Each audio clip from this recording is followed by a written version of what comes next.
আপনারা দেখছেন জবর খবর, বাংলার স্পন্দন।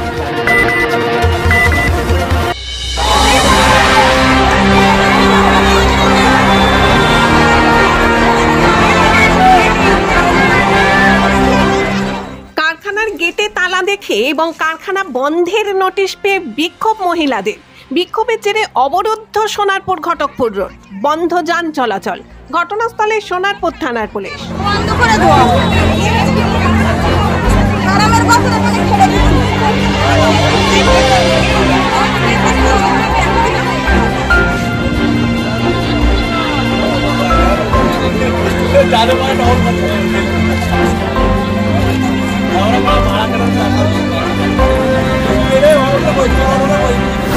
সোনারপুরের রামচন্দ্রপুরে গেঞ্জি কারখানায় বেতন সংক্রান্ত বিষয় নিয়ে এক সপ্তাহ ধরে বিক্ষোভ দেখাচ্ছিলেন কর্মীরা। এর জেরে ব্যাহত হচ্ছিল কারখানার কাজকর্ম। সমস্যার সুরাহা না হওয়া পর্যন্ত কর্মবিরতি ও বিক্ষোভ কর্মসূচির ডাক দিয়েছিল আন্দোলনকারীরা। বিষয়টি নিয়ে বৃহস্পতিবার আলোচনা হলেও কোনো সুরাহা হয়নি। আন্দোলনকারীরা জানান, ভয় দেখিয়ে জোর করে তাদের আন্দোলন দমন করার চেষ্টা করা হচ্ছে বলেই তাদের অভিযোগ। থেকে হচ্ছে এই আজ নিয়ে 4 দিন। আপনারা কাজ করছেন? না, আমরা কাজ করছি না, আমরা ভিতরে বসে আছি। মালিক তো আসছে না। মেয়েরা সারা রাত জেগে বসছিল। কোম্পানির ভিতরে পুলিশ এসেছিল, কালকে রাত্রে পুলিশ এসেছিল এবং পার্টির লোকেরাও এসেছিল। হ্যাঁ, ওরা সব আসছে না, সিও আসছে না, এমডি আসছে না, কেউ আসছে না, মালিক আসছে না, ওরা আমাদের কিছু বলছে না, হুমকি দিচ্ছে আমাদের লাঠিচার্জ করবে, আমাদের লাঠিচার্জ করবে। রাত্রেবেলা যদি না মেয়েরা বেরিয়ে যায় লাঠিচার্জ করবে, মারবে। পুলিশ বলছে কোম্পানি ছেড়ে বাইরে আসতে বলছে, বাড়ি যেতে বলছে। কবে বলেছে? কালকেই বলেছে। আন্দোলনকারীদের বক্তব্য, তাদের মাইনে বাড়ানো হলেও তাদের বেসিক কমানো হয়েছে। বেসিক কমে গেলে সব দিক থেকেই তাদের আর্থিক ক্ষতির মুখে পড়তে হবে। এছাড়া কারখানা কর্তৃপক্ষ জানিয়েছেন তাদের পিপিএফ এর টাকা হাতে দেওয়া হবে।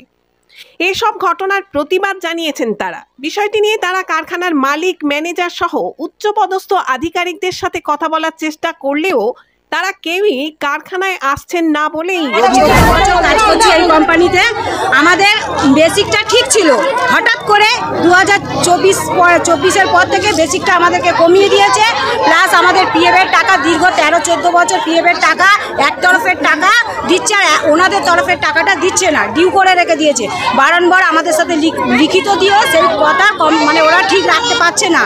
যেহেতু আমরা পুরোটাই আমাদের বেসিক আর আমাদের পিএফটা ঠিকঠাক যেন হয়, এটাই আমাদের দাবি। আমাদের এখন মালিকের সাথে মালিক আমাদের সাথে বসছে, মানে আমাদের দাবি মানছে না। আমরা কালকে সুষ্ঠুভাবে কাজ করেছি, তারপরেও আজকে সকালে হঠাৎ এসে দেখছি কোম্পানিতে তালা মারা। মালিক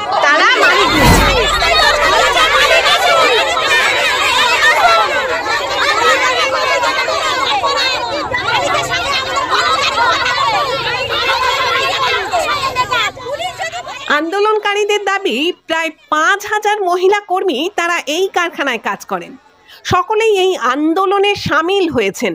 আন্দোলন প্রত্যাহার করে নেওয়ার জন্য নানান জায়গা থেকে চাপ দেওয়া হচ্ছে বলেও তাদের অভিযোগ। যদিও আন্দোলনকারীরা জানান, দাবি না মেটা পর্যন্ত তাদের এই আন্দোলন চলবে।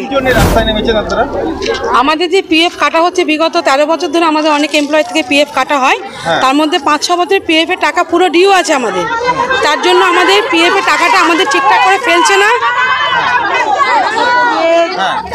পিএফ এর মধ্যে কিছু টাকা ওরা আমাদের হাতে দেবে বলছে, কিছু টাকা অ্যাকাউন্টে দেবে। আমাদের দাবি পুরো টাকাটা আমাদের পিএফ অ্যাকাউন্টে ফেলতে হবে। এবার এতদিন আমাদের যে বেসিক ছিল, হঠাৎ করে 2025-এ এসে সে বেসিকটাকে আমাদের অর্ধেক করে দিল, দিয়ে আমাদের বেসিকটাকে কমিয়ে দিল। বেসিকটা কমানোর ফলে আমাদের সব দিক থেকে লস হচ্ছে। এটা মালিক পক্ষ বলছে তোমাদের লস হচ্ছে, আমরা বুঝতে পারছি, কিন্তু আমরা দেবো না তোমাদেরকে, তোমাদের যা পারার করে নাও। এতদিন আমরা কোম্পানির ভিতরে ছিলাম, আগের দিন পুলিশ এসে আমাদের ছেড় দিয়ে গেছে যে কোম্পানির ভিতরে রয়েছে, আমরা লেডিস পুলিশ ডেকে সব কটাকে বার করে দিল। আমরা কালকে রীতিমতো পুরো 8.5 ঘন্টা কাজ করেছি। কাজ করার পরে আজ সকালবেলায় তালা ঝুলিয়ে দিচ্ছে কোম্পানিতে।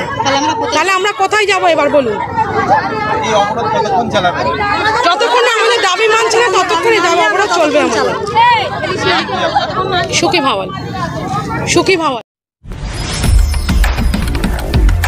জয়নগরে এই প্রথম সরকার অনুমোদিত 100 শয্যা বিশিষ্ট নার্সিংহোম স্পন্দন মেটার্নিটি এন্ড নার্সিংহোম। এখানে 24 ঘন্টা আইসিসিউ, এনআইসিউ, ডায়ালিসিস ও সকল প্রকার মাইক্রোসার্জারি, ইউরোসার্জারি সহ অত্যাধুনিক সিয়ামযুক্ত মডিউলার অপারেশন থিয়েটারে স্পাইন, ব্রেন ও অর্থোপেডিক রিপ্লেসমেন্ট সার্জারির সুব্যবস্থা আছে।